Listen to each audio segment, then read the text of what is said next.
안녕하세요 여러분. 행복한 사람들의 따뜻한 이야기 해피트리 가족상담센터입니다.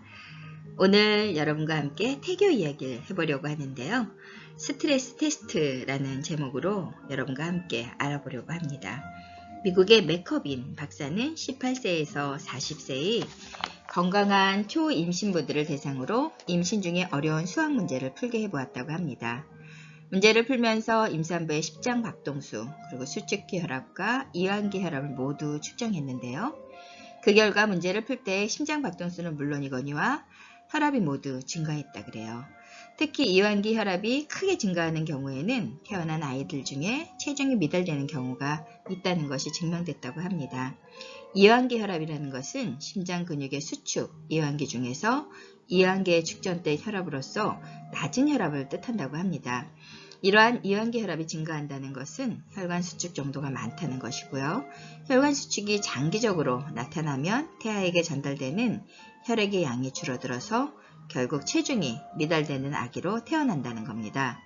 맥커빈 박사가 응용하였던 스트레스는 수학 문제를 푸는 짧은 시간이었긴 하지만 이러한 짧은 시간에서의 스트레스가 아기의 체중에 직접적인 영향력을 준 것은 아니지만 그의 연구 결과로 임신부에게 스트레스를 인위적으로 만들어줄 때 그 스트레스에 대한 반응을 평가하면 장차 태어날 아기의 예후를 우리가 미리 예측할 수 있다는 것입니다.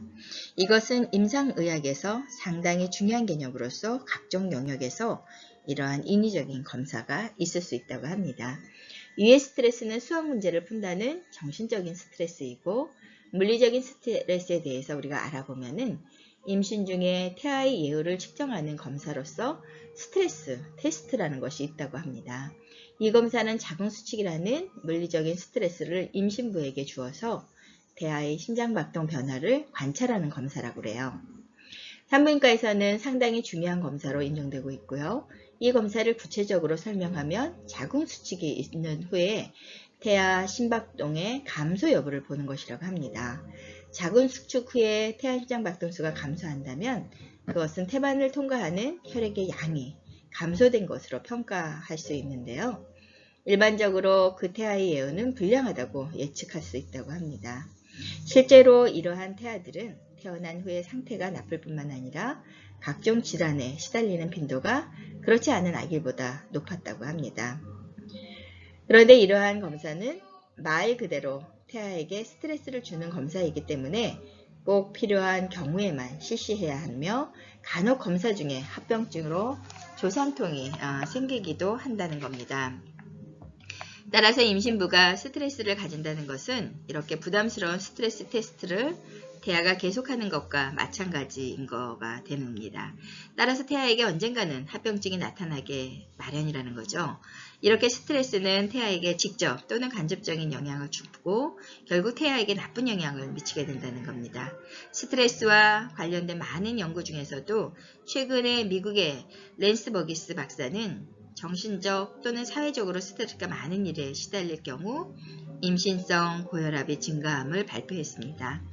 또한 미국의 헤데가드 박사는 역시 임신부에 스트레스가 심한 경우 조산율이 1.76배 증가함을 구체적으로 발표하기도 했습니다.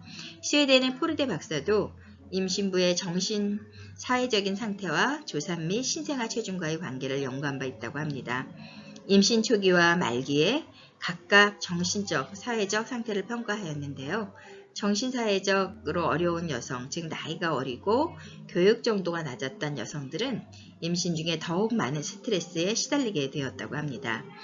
결국 임신 중 정상적으로 늘어가는 체중 증가가 적고 조산아와 저체중아의 출생이 많았다는 사실을 발표하게 되었는데요. 이렇게 스트레스에 대해서 변화 또는 합병증을 현대 산부인과 학계에서는 분명히 인정하고 있는 것입니다. 일부에서는 이를 응용하고 검사 방법으로도 사용하고 있는데요. 임신 중에 스트레스가 태아에게 영향을 준다는 것은 이제 분명해졌다고 합니다. 그것은 과학적으로 증명된 사실인 것입니다. 그것이 물리적이든 정신적이든 스트레스는 태아에게 나쁜 영향을 준다는 것을 일단 인정하자 따라서 태교는 육체적, 정신적 스트레스가 없는 환경에서 해야 한다는 것은 지극히 당연한 일이고요.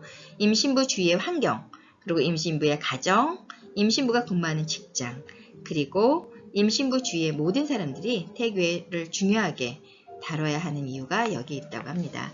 그래서 여러분 임신을 하면 그 주변 환경이 굉장히 중요한데요. 임산부의 주변 환경에 많은 사람들이 임산부가 태교할 수 있도록 좋은 환경을 제공해주고 임산부가 스트레스 받지 않게 노력해주는 거 이런 것이 중요하다는 생각이 듭니다.